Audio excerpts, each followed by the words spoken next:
네, 안녕하세요. 증권맨입니다. 오늘 코스피는 3.85% 상승 마감을 했고요. 코스닥은 4.22% 아주 시원한 양시장의 상승이 있었습니다.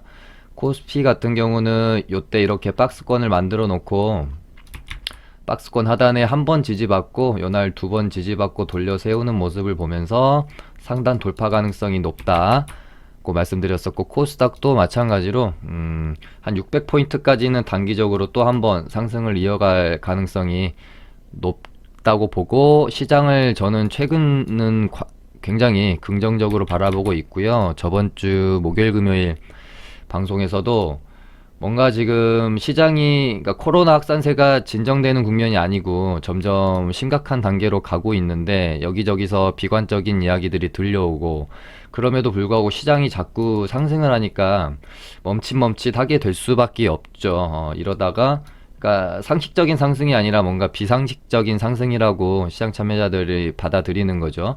그러면서 이 차락에 대한 걱정도 많이 하고 계시는 분들이 많은 것 같아요. 하지만 저번 주 방송에서부터 제가 말씀드린 것처럼 저는 지금 그런 뭐 2차 하락에 대한 걱정은 너무 크게는 할 필요는 없다라고 보여집니다. 지금 여기서부터 여기까지 올라올 때 이 상승세 안에서 수익을 뭐 너무 공격적으로 할 수는 없겠지만 리스크 관리는 되어지되 이 상승 추세를 충분히 즐겨야 한다. 그래서 나름대로 좀 공격적으로 매매가 되어져서 수익을 챙겨놔야 또 어느 적당선에서 저항을 받고 조정 구간에 들어오겠죠. 그 뭐 이제 조정 구간이 저항대가, 저는 일단은 600포인트에서 어떤 모습을 보이느냐, 그러니까 저항을 받기는 받을 건데 어떤 모습을 보이느냐에 따라서 추후 전략을 좀 짜려고 하고요. 저희도 수익을 좀 많이 내고 있습니다. 이 구간 안에서 많이 내고 있고, 일단은 600포인트 근처가 왔기 때문에 저희 리딩반도 현금 비중을 살짝만 좀 늘려놨어요. 하지만 아직까지 제가 바라보는 견해에서는 우리가 걱정하는 뭐 갑자기 이런 식으로 투매가 떨어진다든지 하는 모습은 당분간은 너무 그렇게 큰 걱정은 하지 않아도 되지 않을까 하는 마음이고요, 생각이고요. 일단은 600포인트에서 어떻게 시장이 저항을 받는지 아니면은 시원하게 뚫어내는지, 또 저항을 받는다면 어떤 모습으로 저항을 받는지, 뭐 이때 저항받았던 이런 정도의 모습은 괜찮습니다. 이런 조정들은 항상 건강한 조정이거든요. 뭐 변동성으로 따지면 고점에서 한 7% 정도 조정이 나왔는데요. 뭐 600 근처에서 또 조정이 나올 수 있겠죠. 하지만 한 500 요 정도 레벨업을 일단 시켜 놓은 거기 때문에 좀 깔끔하게 볼까요? 좀 다 지우고 다시 한번 깔끔하게 좀 볼게요. 일단은 540p 정도가 저항이 한번 받았었고요. 그 다음에 560p 정도가 다음 저항 구간이었는데 뚫어냈죠. 잘 이때 뭐 살짝 넘겨놨다가 조정 구간이 들어왔지만 크게 걱정할 만한 수준의 뭐 조정은 없었고요. 다시금 돌려내는 모습이고, 그 다음은 이렇게 이제 한 600포인트 정도, 요 정도 어떤 그리드를 두고 시장은 움직이고 있고요. 여기서 얘가 뭐 조정을 받더라도 저는 500 한 75포인트까지의 조정은 또 뭐 나쁘지 않다, 건강한 조정이다라고 보여집니다. 그렇게 되면 전략 자체는 560포인트에서 어떻게 저항을 받는지 확인하면서 저항받는 모습이 좀 강하다, 세다라고 하면 현금 비중을 좀 이 구간에서는 늘려놓고요. 조정을 기다렸다가 575포인트 정도까지 조정이 나오면 이 구간에서 다시 비중을 좀 늘려가고, 그러다가 여기서 반등이 나오면 수익 실현을 하면 될 것이고요. 여기서 지지받지 못하고 만약에 한 템포 더 밀리게 되면 그 다음에는 또 한 550포인트 정도까지 밀릴 수 있기 때문에 뭐 요렇게 뭐 분할 매수한다는 전략을 가지고 접근을 하시면 되지 않을까 싶네요. 그 다음에 코스닥이 뭐 최근에 확실히 좀 코스피에 비해서 많이 올랐고 과열 구간에 들어와 있다라고 볼 수도 있는 상황이기 때문에 또 코스피가 이제는 좀 달려주고 대형주 쪽으로 수급이 쏠리고 코스닥은 좀 쉬는 상황도 나올 수 있기 때문에 그 점도 어느 정도는 염두를 해두고 만약에 시장의 돈이 코스피 대형주 쪽으로 쏠리는 현상이 보여지면 빠르게 포트폴리오를 조정하는 뭐 결단도 좀 전략도 세우시면 될 것 같습니다. 그러니까 뭐 너무 미리, 그러니까 시장에 돈이 움직이는 모습이 보이지 않는데 미리 그냥 예측을 해서 들어갔다가 그 예측이 안 맞고 계속해서 코스닥이 쭉쭉 상승을 하게 되면 소외감을 느낄 수 있기 때문에 조금 비싸게 사더라도 돈이 확실히 이동하는 모습이 보여지면 그때 가서 뭐 포지션을 정해도 될 것 같고요. 당분간 뭐 아주 그렇게 뭐 급격하게 뭐 코로나주들이 이제 끝물을 보인다든지 그런 분위기가 아닙니다. 계속해서 순환매 돌면서 상승세를 이어갈 것 같은 시장 분위기로 저는 일단은 감지를 하고 있습니다. 저번에 제가 올려드렸던 방송 중에서 여기 보시면 돈이 들어오는 곳에서 놀고 물 들어올 때 노를 저어라 라고 3월 31일 날 방송에서 주제를 잡고 말씀을 드렸던 것처럼 지금 굉장히 핫하고 뜨겁고 돈이 도는 곳에서 빠르게 수익을 좀 챙겨 놔야 되고요. 그런 곳에서 매매가 되어져야 어떤 기회비용도 더 살릴 수 있고 수익도 날 때 크게 날 수 있는 거거든요. 근데 뭐 이제 괜히 너무 보수적인 포지션으로 코로나주는 많이 올랐으니까 코스닥은 많이 올랐으니까 하는 뭐 이제 어떤 포지션을 잡고 코로나주나 제약바이오, 그러니까 지금 돈이 들어와서 놀고 있는 곳이 아닌 다른 쪽에서 놀게 되면 상당히 지금 시장에서는 소외감이 많이 들 수밖에 없는 장세이기 때문에 돈이 빠져나가는 모습이 확연히 보일 때까지는 계속해서 좀 매매를 돈이 들어와서 놀고 있는 쪽에서 해주는 게 맞다고 저는 생각을 합니다. 오늘 저희 리딩반 매매한 거 일단 먼저 복귀하고 그 다음에 시장 흐름 한번 살펴보도록 하겠습니다. 일단 저희가 장 초반에 제가 저희 리딩반 회원님들은 알 텐데 어설프게 갭 띄우고 밀리는 거를 제가 정말 싫어해요. 그래서 오히려 저는 갭이 뜨려면 한 5% 이상 뭐 7, 8%씩 떠버리면 괜찮은데 뭐 예를 들어 오늘 코미팜처럼 한 1에서 한 5% 이하 사이권에서 갭이 뜨고 밀리는 흐름 나오면 저는 좀 일단은 매도를 하고 보는 성향이 강합니다. 왜냐하면 수익권에, 그러니까 사자마자 손실권에 들어가서 손절은 오히려 좀 잘 되는 경향이 있어요. 이제 시청자분들도 어떤 상황에서 내가 매도하거나 손절하는 거를 더 힘들어 하는지 한번 생각을 해보세요. 한 3, 4% 정도 수익권에 있다가 손실로 돌아섰을 때랑 매수하자마자 뭐 한 손실권으로 돌아서서 똑같이 내가 마이너스 2% 손절이라도 기분이 이게 더 상당히 나쁘죠. 매수하자마자 2% 손절은 말 그대로 내가 한 2% 정도 손해본 것 같은 기분이 드는데 수익이 한 3, 4% 났다가 마이너스 2% 손절을 하게 되면 심리적으로 이것까지 내가 손해 본 것 같잖아요. 그래서 마이너스 뭐 한 5, 6% 손해를 본 느낌이 드는 거죠. 그래서 제가 어설프게 갭 띄고 밀리는 거를 상당히 싫어합니다. 그래서 오늘 코미팜도 뭐 이렇게 보면은 흐름이 상당히 쉬워 보이지만 오늘 갭 뜨고 이렇게 좀 쳤다가 이 구간에서 매도 사인이 좀 못 나갔죠. 좀 더 갈 줄 알았어요. 그래서 매도 사인 안 드렸는데 쭉 치고 쭉 밀려버렸죠. 수익권이 뭐 한 5% 정도는 수익권이 났었는데 쭉 밀려버려서 저 일단은 여기서 정리를 한 다음에 얘가 하방 지지 받고 돌리면 뭐 재접근 한다거나 그런 식으로 생각을 했습니다. 근데 저희가 매도한 구간이 뭐 최저점이 됐네요. 일단은 그러고 나서 뭐 반등이 나왔지만 뭐 결정은 한 거기 때문에 아쉬워할 필요는 없죠.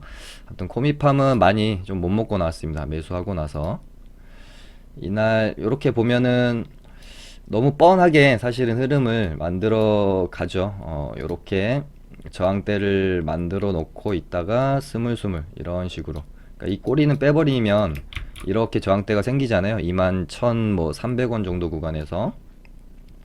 그래서 스물스물 올라가면서 여기를 이제 돌파하기 위한 준비를 하죠. 그러다가 다음날 갭 딱 띄우면서 양봉을 만들어냈고요.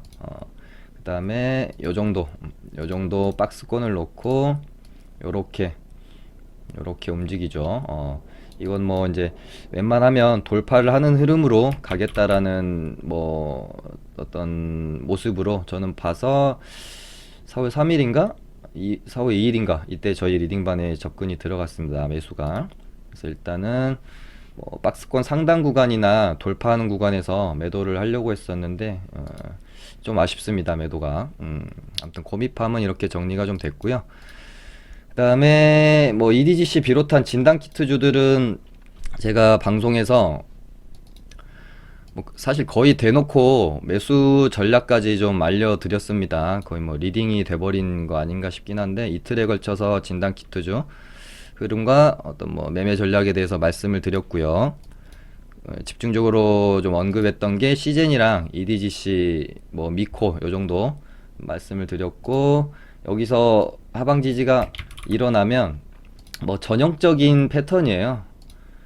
시세를 한번 내고 가격 조정이 크게 일어나면서 뭐 이런 기준선이나 11선 구간에서 한번 슈팅이 이제 기술적 반등이 크게 나오고, 제가 뭐 알고 있는 그 주가 흐름의 패턴상에서 이런 자리들에서는 뭐 5% 10% 뛰게 하는 자리는 아닙니다. 여기서 여기까지 워낙 시세가 컸고 고점을 찍고 깊은 조정이 나왔기 때문에 기술적 반등이 나오더라도 한 10에서 20%권 정도는 먹을 수 있는 자리거든요. 그래서 저희도 얘를 요날 조금 사고 요날도 조금 더 사고 해가지고 계속해서 홀딩으로 끌고 왔죠. 물론 수익 구간은 뭐 얘들도 뭐 5% 6% 정도 수익 구간은 계속 줬었어요. 근데 제가 이 자리는 크게 먹을 자리니까 5% 6% 뛰기는 하지 맙시다 라고 하면서 기다렸고요. 그러다가 오후장에 드디어 하루 이틀 3일을 기다렸죠. 오후장에 드디어 슈팅이 나와서 절반은 17,900원에 제가 매도 사인을 드려서 여기서 절반이 익절이 됐는데, 얘가 슈팅이 나오고 나서 요 정도 눌렸다가 다시 이렇게 가는 모습을 저는 생각을 해서 절반은 홀딩했는데, 이런 식의 슈팅이 또 별로 그렇게 좋지 않죠. 슈팅이 이렇게 나왔다가 급하게 죽어버린 모양이어서 일단은 여기서 나머지도 팔아버리고 좀 종가나 내일 오전장 흐름 보면서 재접근하려고 일단은 익절 사인이 나갔습니다. 그래서 저희도 뭐 매수가에서 따지면 한 16% 7%권에서 절반 팔고 나머지는 좀 아쉽지만 7%권에서 정리가 되어졌습니다. 일단은 바라던 큰 슈팅이 나와주기는 했는데 조금 아쉽게 이렇게 나온 다음에 조정 거치고 요런 흐름을 생각했거든요. 근데 생각보다 많이 밀렸어요. 얘는 아직 저 개인적으로는 반등이 좀 덜 나왔을 수도 있다. 아니면 얘가 여기서 이렇게 바로 갈 수도 있고요. 아니면 이렇게 반등 나왔다가 쌍바닥 개념으로 이렇게 다시 눌렸다가 이렇게 다시 반등이 나올 수도 있을 것 같습니다. 제가 생각하는 기술적 반등의 가격은 한 요정도 되거든요.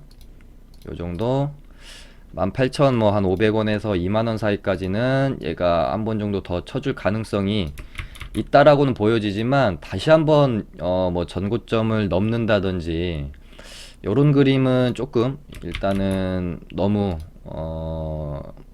좀 과한 바람이 아닌가. 왜냐면 여기서 여기까지 상승분이 너무나도 컸잖아요. 그리고 뭔가 지금 재료가 좀 있어줘야 되는데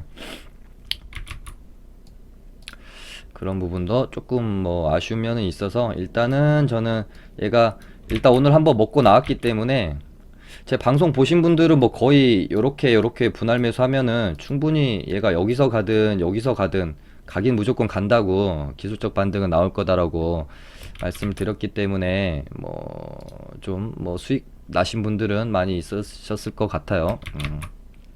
아무튼 반등이 오늘 한번 나왔고 눌렸다 다시 가든지 여기서 이렇게 다시 가든지 한 요 정도까지는 한번 터치를 해주지 않을까 그렇게 생각을 하고 있고, 지금 진단키트주들이 거의 다 움직였거든요. 미코도 오늘 EDGC도 뭐 한 17, 20% 가까운 반등이 나왔고, 미코도 요날 10%, 요날 오늘 한 11% 반등 나왔고요.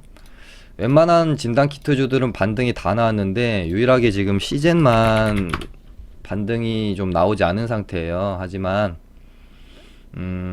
워낙 조금 거래도 많고요. 좀 무겁다라고 봐야 되겠죠. 지금 거래량 감소하면서 조정 중인데도 불구하고 거래 대금이 3천억 가까이 됩니다. 이날 같은 경우는 2.5조가 터졌고요. 거래 대금이 많은 만큼 준비 기간도 좀 길 수밖에 없겠다라는 생각을 가지고 있습니다. 그래서 어찌됐건 계속해서 이렇게 박스권을 두고 횡보 중이고, 저는 이 박스권 안에서 크게 벗어나지 않게 움직이다가 한 번 정도 들어 올려줄 거라고 생각을 하면서 지켜보고 있는 종목입니다.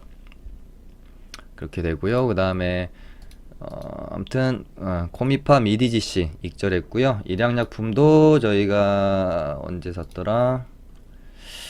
여기서 이렇게 매수해서 한번 먹고 나오고 3일날 한 번 더 샀어요. 재매수를 해가지고 바로 매수하자마자 슈팅이 나왔는데, 얘도 제가 조금 더 길게 보려고 매도 사인을 안 드렸습니다. 사실 저는 오늘 갈 줄 알았는데 오늘 안 갔어요. 요렇게 봉을 뽑아주는 모습, 한 4만원까지 반등을 기대를 했거든요. 4만원 근처까지. 그래서 얘가 물론 내일 이렇게 반등이 나올 수도 있고 안 나올 수도 있는데, 일단은 오늘 지수가 많이 올랐잖아요. 코스닥으로 볼게요.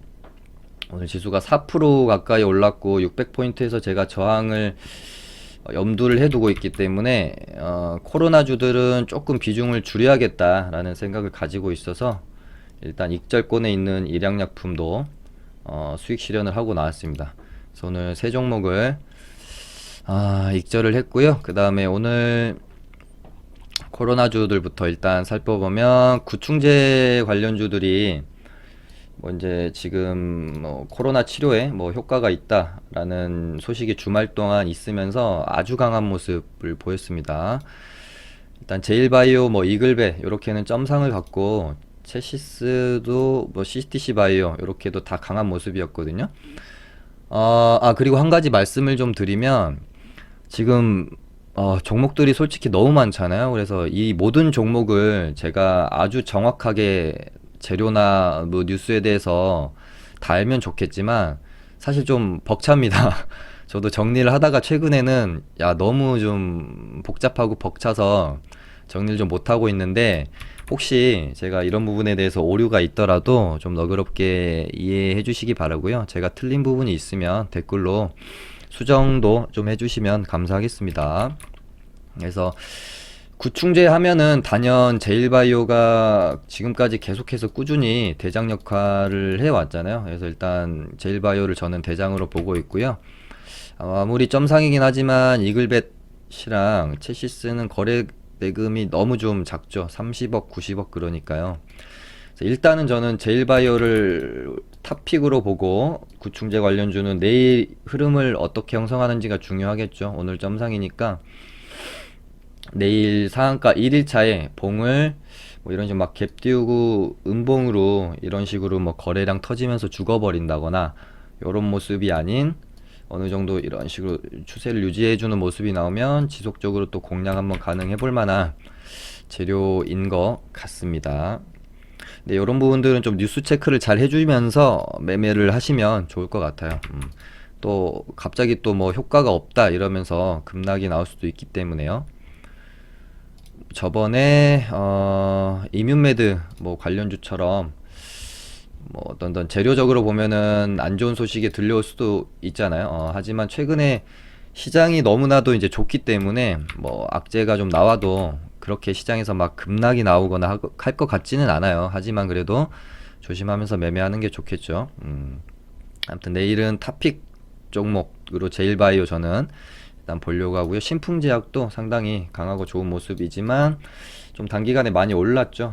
시세 한번 내고 두 번째 파동이기 때문에 얘가 세 번째 파동을 가더라도 어느 정도 내일쯤에서는 고점을 만들고 조정 구간으로 들어갈 가능성이 높다고 보고 있습니다. 그 다음에 기타 치료제 관련주들, 뭐 그냥 이쪽은 뭐 누가 확실히 대장이다 뭐 이런 거 없이 그냥 모두 다 강합니다. 모두 다 강하고요. 개별적으로 차트 잘 만들고 하는 종목들은 충분히 눌림의 분할 매수해서 반등 때 매도하고 요런 전략으로 가면 어렵지 않게 최근에 장은 수익을 낼 수 있는 모습이라고 보여지고요. 그 다음에 지금 최근에 다시 마스크 쪽이랑 마스크 쪽이나 뭐 방호복, 그 다음에 손세정제는 아직 조금 시세를 덜 내고 있는 상태긴 한데, 그래도 요거 그러니까 치료제 쪽이랑 진단키트 쪽이 너무 과열 구간에서 이제 조정에 들어가면 마스크 쪽이랑 손세정제 쪽이 또 움직일 수도, 뭐 물론 지금도 움직이고 있는 건 맞지만 치료제나 진단키트를 제끼고 한번 시세를 줄 수도 있기 때문에 유의 깊게 한번 보시면 좋을 것 같습니다. 그러니까 지금 코로나 테마주의 전체적인 흐름을 보면 국내에서의 어떤 그 발생되는 재료를 가지고 파동을 만들어냈다가 지금 아주 크게 다시 한번, 그러니까 국내에서 발생되는 재료를 가지고도 안에서는 짧게는 3파동까지 나왔던 종목들이 있어요. 요것도 대시세를 낸 건데, 테마 자체가 워낙 커지게 되고 이게 뭐 이제 미국 유럽 쪽까지 확대되고 있잖아요. 그렇기 때문에 두 번째의 어떤 그 대시세의 길목으로 가는 과정 안에 있을 수도 있다라고 보여집니다. 뭐 쉽게 끝날 것 같지 않습니다. 코로나주들은 내가 그러니까 어떤 마음으로 매매를 하시면 되냐면, 자꾸 언제 꺾일지 모른다, 언제 끝물일지 모른다라고 불안해하면서 계속해서 매매를 못하면 남들 다 수익 낼 때 혼자 수익을 못 내고 있는 소외감이 들 수 있잖아요. 그렇기 때문에 이럴 때 좋은 거는 끝물이 되거나 혹은 어떤 그 내가 고점에 잡아서 혹시 뭐 손절 한번 하게 되면 한다라는 마음으로 그냥 계속해서 매매를 해주시면 좀 마음이 편하지 않을까요? 그렇게 하면은 뭐 6번 7번 뭐 계속 수익 내다가 뭐 이제 어느 정도 이제 끝물이나 조정 구간에 들어갈 때 손절 한번 하면 되잖아요. 이렇게 마음 먹으면 좀 그래도 편하죠. 물론 이제 손절이 되어야 된다라는 전제는 있겠습니다. 그렇게 되고요. 교육주 쪽은 조금 그 뭐라 그래야 될까요? 그 재료에 대한 힘이 조금 많이 좀 죽은 것 같다라는 생각이 들어서, 저는 다시 얘네들이 움직이기 전까지는 괜히 그냥 들어가지 않으려고 저는 생각을 하고 있습니다. 물론 흐름을 다시 만들어 갔다가 뭐 이제 한 번 더 파동을 줄 수는 있겠지만, 그러니까 교육주가 지금 뭐 나쁘다라는 의미보다는 교육주가 아니더라도 강한 테마가 지금 너무 많다 쪽으로 정리를 하면 될 것 같습니다. 뭐 교육주가 나쁘다는 건 아닙니다.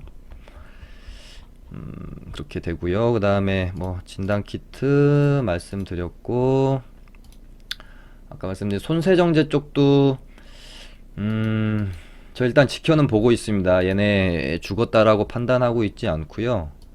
한 번 더 흐름 만들어 갈 수 있다라고 보고 있습니다. 그 다음에 뭐 알서포트도 상당히 강하네요. 근데 이제는 좀 조정을 기다려야 조정을 기다리는 게 조금 더 안전한 매수 타점이 아닌가 싶어요. 뭐 물론 여기 전고점을 딱 이렇게 넘겨놓고 종가도 딱 여기다가 맞춰놨네요. 넘겼기 때문에 한 번 더 이렇게 이제 뽑아줄 수는 있겠지만 조금 부담스럽긴 하죠. 여기서 이 현상을 갔던 자리이기 때문에 뭐 장중에 이런 구간에서 뭐 이제 돌파 매매나 양봉 매매 쪽으로 단타 정도 접근을 하고, 뭔가 이제 조정 때 모아가는 매매를 하실 분들은 이런 식으로 좀 조정을 기다리는 게 좀 더 안전한 매매가 되지 않을까 싶고요. 그 다음에 오늘 남선알미늄이 금요일도 그렇고 금요일날 시장 전체적으로도 상당히 대장의 역할을 했었죠. 오늘도 마찬가지고요. 근데 예전에 제가 올려드렸던 방송에서 반등 없이 하락하는 종목을 피하는 방법이라는 주제로 이때 방송을 했을 때, 제가 그 기타법인 매도가 나온 종목들은 조금 피하는 게 좋다라고 좀 그때 방송에서 언급을 드렸던 적이 있는데, 남선알미늄이 오늘 보시면 장중에도 잡혀요. 그리고 어, 이 부분이 확인되기 어려우시면 장중에 이렇게 거래원을 보면 오늘 한국투자증권에서 계속해서 던지죠. 장중에 380만 주까지 뭐 300만 주 넘어갈 때 제가 확인을 했었는데 이렇게 보시면은 기타 법인 매도가 이렇게 잡히잖아요. 이제 뭐 지분 매도일 확률이 거의 이제 가능성이 높기 때문에 지분 매도 혹은 공매도 심한 종목들은 눌림 매매 하려고 들어갔다가 이런 식으로, 그러니까 얘가 오늘 상당한 대장주였고 끼도 있고 한 종목이 있기 때문에 사실 이 정도 눌렸으면 이 정도 반등은 나와줘야 되거든요. 근데 보시면 반등 없이 계속 밀리죠. 이런 식으로 좀 반등 나왔다 밀리고 반등 나왔다 밀리고, 여기서는 이제 조금 반등은 나올 수도 있다라고 봐요. 근데 조금 이제 남선알미늄은 좀 예외인 게 워낙 지금 시장이 좋죠. 워낙 시장이 좋고 종목에 대한 어떤 끼도 좋고 하니까 어느 정도 되돌림 반등은 줄 수는 있는데, 혹시 이런 종목이 아닌 다른 종목에서 뭐 기타 법인 매도 나와가지고 눌림 들어갔다가 걸려버리면 진짜 반등 없이 계속해서 하락만 해버리는 경우가 정말 많습니다. 그러면은 무분별한 물타기 후에 정말 큰 손절로 이어지게 되죠. 최근에 제가 기억나는 게 이 종목도 정말 고생 많이 하셨었잖아요. 이날 3월 10일 화요일 날 이때 제가 기억하기로 지노믹 트리가 거의 상한가까지 찍고 떨어졌거든요.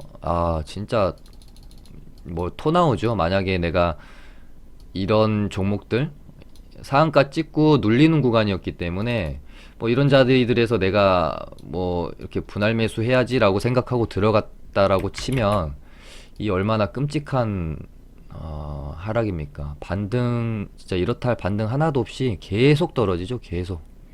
더군다나 이때는 시장도 안 좋았었죠. 자, 반등 하나 없이 고점에서부터 60% 가까이가 밀렸습니다. 여기서 고작 나온 게 한 10% 정도 반등이었고요.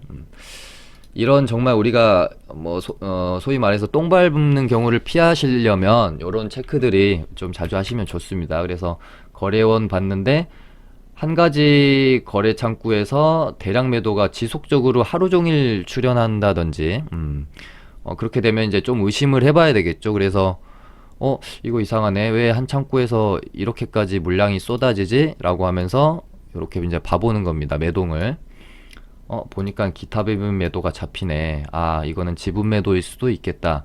그럼 매매를 안 하거나 조심해야지. 솔직히 매매를 그냥 하지 않는 걸 추천드리고요. 왜냐면은 그날 뭐 어떻게 매매를 해서 수익을 냈더라도 이제 이렇게 되면은 또 며칠 있다가 분명히 뭐 지분 매도 뉴스가 나올 거예요. 그렇게 되면 또 악재로 작용하니까 또 조심해서 매매를 하시면 좋을 것 같아요. 네, 그 다음에 뭐 개별 종목으로는 뭐 이제 식량난 관련해서 뭐 경농이나 뭐 조비 얘네들도 좀 있고, 뭐 이런 식으로 좀 흐름을 굳건하게 만들어가는 느낌은 있죠. 조비도 나쁘지 않고요. 둘 다 차트가 거의 비슷합니다. 121선 위로 올려놓고 잘 좀 버티고 있는 상황이고, CJ 시푸드도 이날 상한가 갔었죠. 상한가 갔다가 눌림의 구간이고요. 조금 더 이렇게 반등이 나올 여지는 있다라고 보여져서 저도 관종으로 좀 보고 있고, 그 다음에 아난티가 진짜 흐름이 견고하네요. 얘는 상한가 뽑고 요 안에서 아주 흐름을 정말 매너 있게 가져가고 있는 모습이고요. 7,000원을 한번 뚫어준다면 이런 식으로 슈팅이 한 번 더 나올 가능성이 있겠죠. 아난티는 좋게 보고 있다라고 저번 주부터 계속 말씀을 드렸던 부분이 있고요. DPC도 마찬가지입니다. 뽑아놓고 지금 이렇게 수렴의 과정에 있죠. 만약에 고개를 상방으로 들면 얘도 한 번 더 뽑아낼 수 있을 것 같고요. 그 다음에 아까 하나 말씀드리려고 했던 게, 한진칼도 저 금요일날 방송에서 제가 요 정도까지 매수 타점이 떨어지면 한번 매수해 볼만 할 것 같다 그랬는데, 제가 설정해드린 이 박스권 구간 상단에서 일단은 지지받고 좀 돌림이 나오고 있는 상황이죠. 얘가 여기까지 안 떨어지면 여기서 반등이 한번 나올 수도 있을 것도 같습니다. 오늘은 이렇게 해서 마쳐보도록 할게요. 감사합니다.